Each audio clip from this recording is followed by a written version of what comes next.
प्यारे मित्रों, नमस्कार।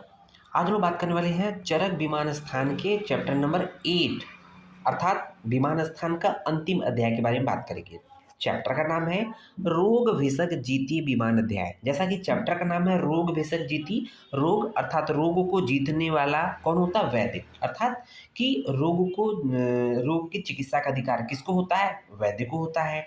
तो इस अध्याय में अच्छे वैद्य बनने से संबंधित जो भी बहुत सी बातें बताई गई कि अच्छे वैद्य को किन किन बातों का विशेष ध्यान रखना चाहिए, किन किन क्या क्या पढ़ना चाहिए, उसके बारे में बताया गया है। तो देखेंगे सिलेबस के अकॉर्डिंग जो पहला पॉइंट हम लोग को पढ़ना है अध्याय परिचय। अध्याय परिचय है ना, इंट्रोडक्शन के बारे था, इस चैप्टर का इंट्रोडक्शन देखना है। तो देखेंगे चरक विमान स्थान का अंतिम अध्याय है। अंतिम अध्याय मतलब 8वां अध्याय है। जानते हैं विमान स्थान में 8 चैप्टर होते हैं। उसको देखेंगे चैप्टर का नाम क्या है? रोग भेषज जीती विमान अध्याय। हम लोगों ने पहले ही देखा कि चैप्टर का नाम क्या है? रोग भेषज जीती विमान अध्याय। उसको देखेंगे इस चैप्टर में जो शुरुआती पॉइंट है शास्त्र की परीक्षा बोली गई, अर्थात शास्त्र के 18 गुण बताए गए हैं। क्योंकि अच्छा वैद्य होने के लिए उसे अच्छे शास्त्र को पढ़ना पड़ेगा, इसलिए उस शास्त्र के 18 गुण होना चाहिए। तो आगे हम लोग बताएंगे। उसको देखेंगे आचार्य की परीक्षा है, अर्थात जो टीचर पढ़ाएगा उसकी भी तो कुछ क्वालिफिकेशन होनी चाहिए, वो है आचार्य की परीक्षा। तो देखेंगे शास्त्र ज्ञान के साधन, जो शास्त्र को हम लोग कैसे किन किन माध्यमों से पढ़ सकते हैं उसके बारे में बताया गया है। और उसको देखेंगे अध्ययन की विधि, जब हम लोग पढ़ाई करते हैं तो उसकी क्या विधि है उसके बारे में देखा गया है। उसका देखेंगे अध्यापन विधि। अब और अगर आप पढ़े लिख कर जब बच्चों को पढ़ाने जाएंगे तो कैसे बच्चों को पढ़ाएंगे, उससे पहले क्या क्या ध्यान रखना चाहिए, बच्चों में क्या क्या क्वालिटी होनी चाहिए, उसके बेसिस पे अध्यापन विधि है। उसको देखेंगे संभाषा परिषद। आप लोग अब आज के स्टूडेंट होने के नाते आप लोग देखते हैं कि जैसे फर्स्ट सेकंड में जाते हैं, बहुत से सेमिनार्स होते हैं जिसको आप लोग अटेंड करते हैं। तो ये संभाषा परिषद, दैट इज कॉल्ड सेमिनार, है ना। और उसको देखेंगे वाद मार्ग के 44 पद। जो भी सेमिनार होते हैं तो उसमें कुछ नियम कानून होते हैं, उसी के अंतर्गत दायरे में रहकर हमें प्रश्न पूछा जाता है। उल्टा सीधा हम नहीं पूछ सकते, इसलिए उसको तो वाद मतलब होता है कि डिबेट, है ना। डिबेट मतलब एक होता है ना कि डिबेट, एक दूसरे को एक कोई कह रहा है उसकी बात काट रहा है, उसमें दूसरा कोई कह रहा है सुन रहा है, इस तरह से उसके 44 पद होते हैं, 44 नियम है। उसको देखेंगे 10विध परिचय विषय है, 10विध आतुर परीक्षा के बारे में देखेंगे। और पंचकर्म हेतु कुछ द्रव्यों का संग्रह है, उसके बारे में यहाँ पर बताया गया है। अब देखेंगे दूसरा नंबर पे है सिद्धांत विवरण। सिद्धांत विवरण में जैसे पहला पॉइंट हम लोग को पढ़ना है सिलेबस के अकॉर्डिंग शास्त्र की परीक्षा। हम लोगों ने कहा था कि सबसे पहले इस चैप्टर में शुरुआत में अच्छा वैद्य बनने के लिए कहीं ना कहीं शास्त्रों को पढ़ना पड़ेगा। तो किस शास्त्र को पढ़ेंगे? तो उन शास्त्र को पढ़ेंगे जिसमें 18 गुण होते हैं। तो उस शास्त्र की परीक्षा बोलेगी कैसे शास्त्र को पढ़ना है। जैसे बुद्धिमान पुरुष या व्यक्ति को जब वैद्य बनने की इच्छा करे, जैसे आप लोगों, ठीक है ना, तो आप लोगों ने एडमिशन लिया है, वैद्य बनने के लिए एडमिशन ले लिया है। जब आप लोग की इच्छा हुई कि नहीं मुझे वैद्य बनना है, मतलब डॉक्टर बनना है, तो इच्छा करें तब सर्वप्रथम शास्त्र की परीक्षा करें। तो आप जब कॉलेज में आते हो तो यही पूछते हो ना कि कौन कौन सी बुक पढ़ी जाएगी। बुक तो एनाटॉमी फिजियोलॉजी की बहुत सी है, लेकिन किस राइटर की पढ़ी जाएगी तो ये भी पूछते हैं, है ना। अक्सर सीनियर से या भी आपको कॉलेज में बता दिया जाता है कि ये इस राइटर की ये पब्लिकेशन की बुक पढ़नी है। समझ में आ रहा होगा। तो सर्वप्रथम शास्त्र की परीक्षा करें, क्योंकि वैद्यों के लिए अनेक प्रकार के शास्त्र संसार में प्रचलित हैं। समझ में आ गया कि अनेक प्रकार की बुक है आपके सिलेबस के अकॉर्डिंग, लेकिन एक्चुअल में कौन सी बुक चलाई जा रही है, कौन से टीचर बुक को पढ़ा रहे हैं, कौन ईजी होता है, किसमें लैंग्वेज अच्छा होता है, हर एक चीज़ देखते हुए मतलब उसमें कुछ ना कुछ क्वालिटी या गुण होती है जिसके लिए वो प्रेफर करते हैं। ओके, अब यह देखेंगे शास्त्र के 18 गुण या शास्त्र की परीक्षा के 18 पॉइंट है। तो पहला दूसरा एक साथ है।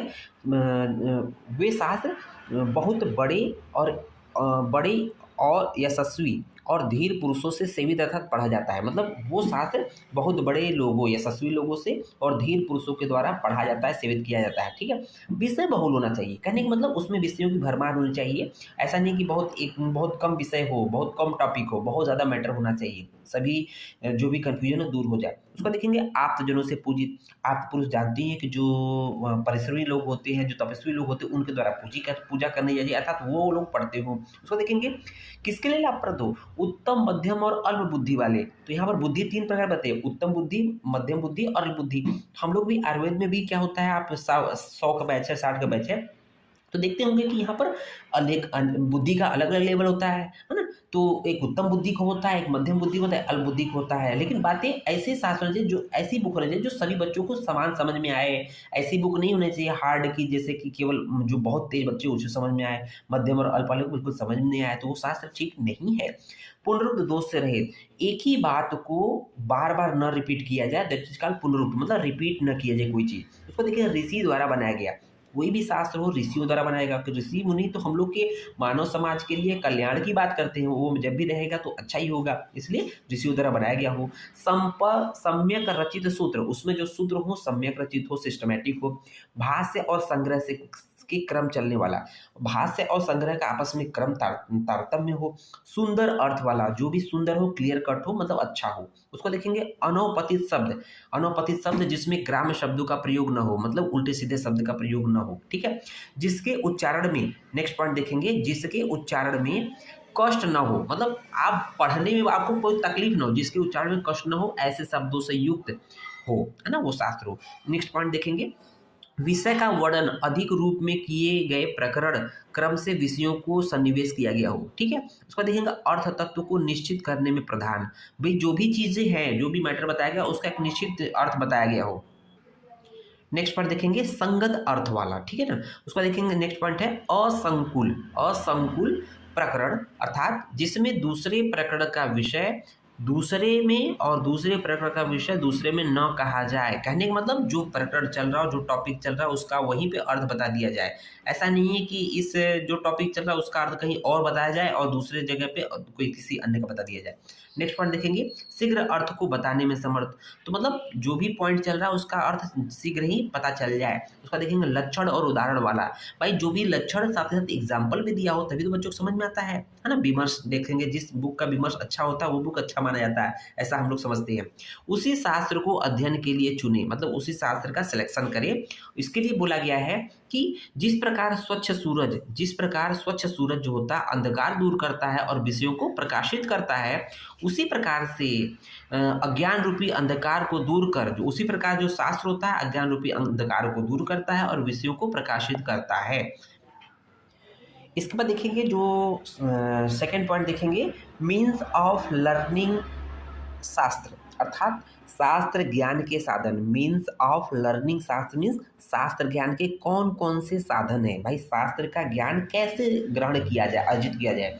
तो हम लोगों ने चरक विमान 8 के श्लोक नंबर 4 में आचार्य की परीक्षा बताई गई है, अर्थात आचार्य के गुण बतलाए गए हैं, ठीक है। इन उपर्युक्त मतलब जो आचार्य के गुण बताए गए इस रेफरेंस में 8वें चैप्टर के श्लोक नंबर 4 में, इन उपर्युक्त गुणों से युक्त आचार्य मतलब वहाँ पर बताए गए हैं। आप देखेंगे वहाँ पर श्लोक नंबर 4 में इस चैप्टर के, तो वहाँ पर जो आचार्य के गुण बताए हैं, उन गुणों से युक्त आचार्य अर्थात गुरु के पास जाकर आपको उन गुणों से युक्त जो आचार्य गुरु है उनके पास जाना है। और जाना है तो क्या भाई, आपको अगर सीखना है तो किसी को क्या होगा, गुरु के पास जाएंगे, उनका मदद करेंगे, उनको कॉन्फिडेंस में लेंगे, उनकी सेवा करेंगे, तो क्या उनकी आराधना करने की इच्छा वाला, मतलब आपको उनकी पूजा भी करनी पड़ सकती है, क्योंकि पहले गुरुकुल परंपरा थी। आराधना गुरु के पास जाना है और आराधना करने की इच्छा वाला, ऐसा नहीं कि नहीं नहीं हम उनकी कुछ करेंगे नहीं, भाई हमें पढ़ाना तो पढ़ाएं, मतलब इस तरह से नहीं होता था पहले, ठीक है। तो इसका मतलब कि जो शिष्य गुरु को प्रसन्न कर देते थे, गुरु ऑटोमेटिक नॉलेज उड़ेल देते थे, ऐसा मानते हैं, ठीक है ना। आज भी वही है कि आप अगर बहुत शिष्टाचार से रहेंगे तो गुरु आपको हर बात को, हर एक प्रश्नों का उत्तर जरूर दिला देंगे। और प्रमाद रहित होकर अग्नि की तरह, देवता की तरह, राजा की तरह, पिता की तरह, स्वामी की तरह सावधान होकर सेवा करें। कहने का मतलब जिस तरह से हम लोग पिता की सेवा करते हैं, अपने स्वामी अर्थात मालिक की सेवा करते हैं, और राजा की सेवा करते हैं, देवता की सेवा करते हैं, उसी तरह से अपने गुरु की सेवा करने को बोला गया है ना। तो जब गुरु खुश होगा, जब गुरु खुश होंगे तभी तो आपको पढ़ाने में इंटरेस्ट लेंगे। उसके बाद उस गुरु की प्रसन्नता से संपूर्ण शास्त्र का अध्ययन कर, उस गुरु की प्रसन्नता से, भाई गुरु प्रसन्न हो जाएगा तो क्या होगा, संपूर्ण शास्त्र का अध्ययन कर।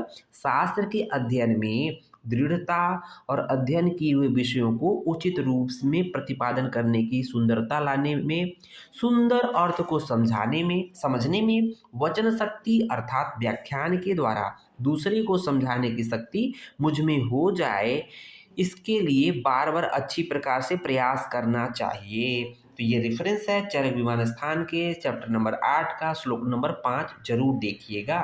और उसके बाद नीचे क्या दिया है, कुशल वैद्य बनने के 3 उपाय बताए गए। एक पहला अध्ययन अर्थात टू स्टडी, है ना, स्टडी, अध्यापन, टीचिंग, है ना। कुशल वैद्य बनना है तो पहले पढ़ना पड़ेगा, उसके बाद तद्वित संभाषा तथा सेमिनार। तो इसका मतलब अगर अच्छा वैद्य बनना है तो सबसे पहले क्या पढ़ना, शास्त्र को पढ़ना पड़ेगा, दैट इज कॉल्ड स्टडी। उसके बाद उसको पढ़ाना पड़ेगा, मतलब बच्चों को भाई लेक्चर देंगे तब तो नॉलेज दृढ़ होगा, दैट इज कॉल्ड टीचिंग करना है। उसके बाद उसे सेमिनार में जाना है। तो अध्ययन, अध्यापन और संभाषा परिषद सेमिनार को अगर अटेंड करेंगे तब जाके आप अच्छे वैद्य बनेंगे।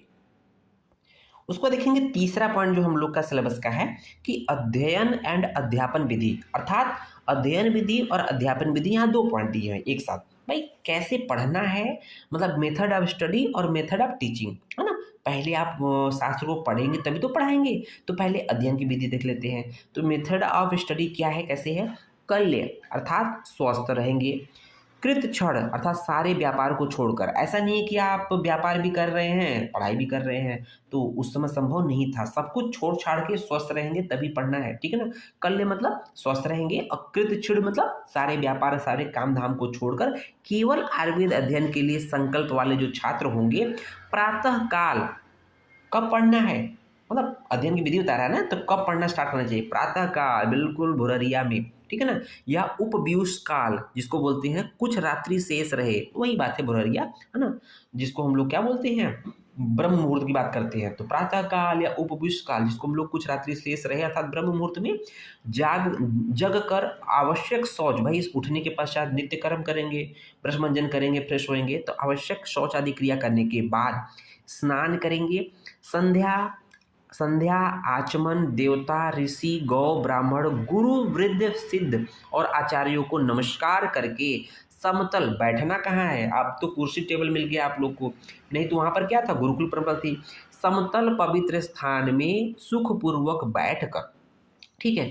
अपने दोष एवं त्रुटियों को दूर करने हेतु और दूसरे के दोष और त्रुटियों को जानने के लिए अर्थ तत्व को अच्छी प्रकार जानकर एकाग्र मन से आयुर्वेद सूत्रों को जिस क्रम में अध्ययन किया हो उसी क्रम में बार बार दोहराएं, है ना। तो जिस क्रम में आपने पढ़ा उसी क्रम में पढ़ना चाहिए जिससे कि इजीली याद हो जाए।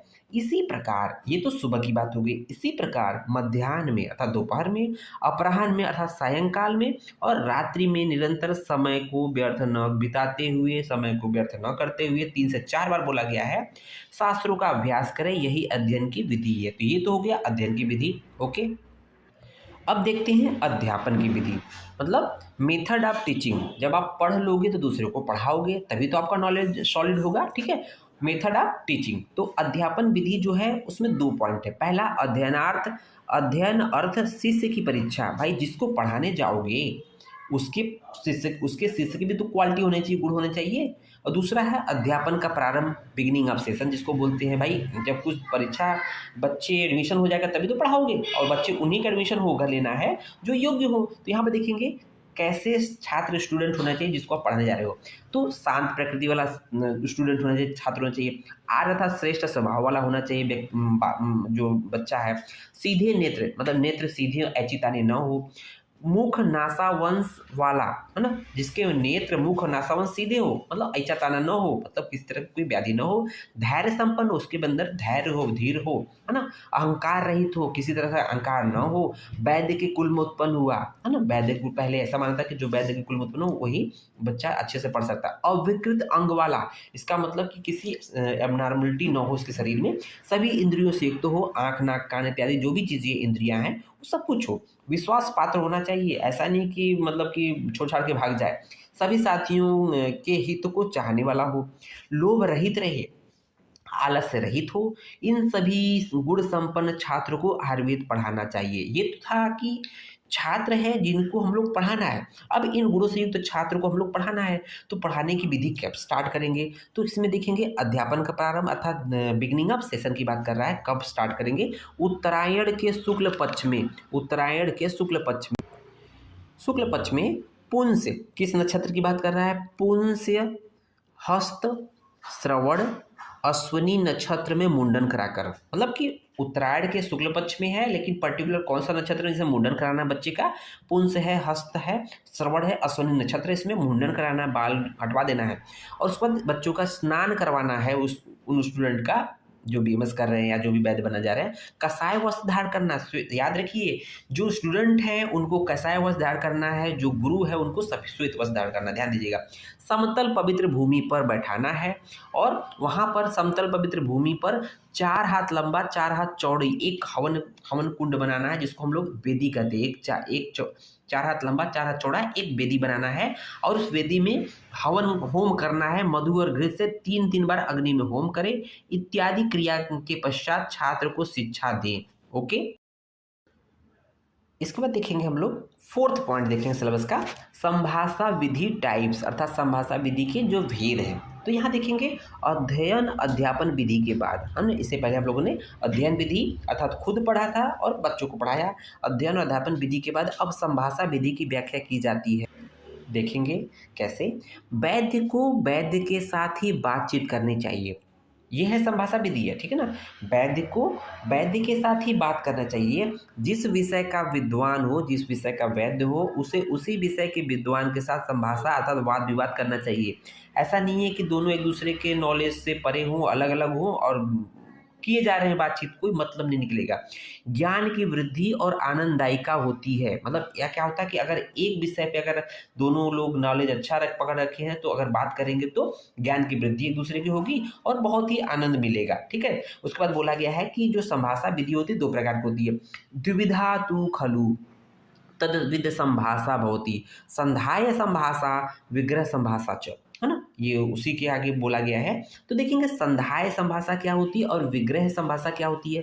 संधाय संभाषा का मतलब फ्रेंडली डिस्कशन होता है और इसमें देखेंगे, और विग्रह संभाषा जो होती है हॉस्टाइल डिस्कशन होता है। तो जो संधाय संभाषा या फ्रेंडली डिस्कशन है इसमें होता क्या है, जिस वाद विवाद में संधि से प्रेम पूर्वक विश्वास से दोनों पक्षों में वार्तालाप हो, कहने का मतलब बिल्कुल आराम से फ्रेंडली डिस्कशन हो, इस प्रकार के संभाषा में, इस प्रकार के डिस्कशन में, इस प्रकार के सेमिनार में उचित तत्वों का निर्णय लिया जाता है। तो कहने का मतलब जिस टॉपिक पे बात करेंगे एक निश्चित निष्कर्ष निकलता है, दैट इज कॉल्ड संधाय संभाषा, that is called friendly discussion. जबकि विग्रह संभाषा में क्या होता है, इस संभाषा में किसी भी उचित या अनुचित उपायों के द्वारा विपक्षी को परास्त किया जाता है। कहने का मतलब एन केन प्रकार कुछ भी हो, सामने वाला अगर कोई सही बात बोल रहा है, गलत बात बोल रहा है, सही बात बोल रहा है, तो भी उसको दबा देना है कुछ ना कुछ बातें करके, है ना।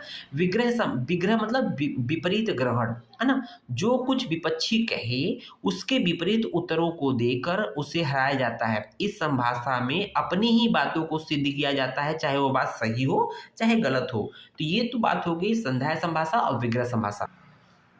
अब देखेंगे कि 5th पॉइंट है हम लोग के पास, 3 टाइप्स ऑफ परिषद अर्थात असेंबली के भेद के बारे में बोल रहा है। तो यहाँ पर देखेंगे परिषद खलु द्विधा, शुरू में तो परिषद 2 प्रकार की होती है, ज्ञानवती मूढ़ परिषद, स एव द्विविधा सती त्रिधा पुनरेनेन कारण विभागेन, सुहृत परिषद, उदासीन परिषद, प्रतिनिविष्ट परिषद चेती। अर्थात परिषद के 2 प्रकार होते हैं, जो परिषद अर्थात असेंबली के 2 प्रकार के होते हैं। एक ज्ञानवती जो कि विद्वानों के लिए होती है, ज्ञानवान लोगों के लिए होता है, दूसरा मूढ़ परिषद अर्थात मूर्खों के लिए होता है।